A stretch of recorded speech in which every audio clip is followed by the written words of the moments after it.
Hi, my name is Maggie Heck, and I am a business and marketing educator at Stoughton High School. I am going to be sharing with you a Summative project that I use in my Entrepreneurship class.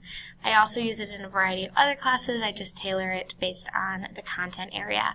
I have students listen to the How I Built This podcast, and then they're creating a profile using the Canva online graphic design website.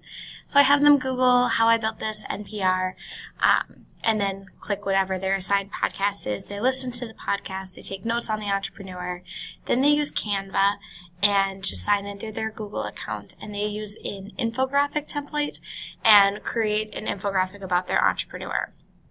I'm going to scroll down, have them include a photo, a summary, an update on the business, a reflection, and the overall appeal. It's worth 30 points, I think, and is a fun way for them to be creative and also connecting material to entrepreneurship.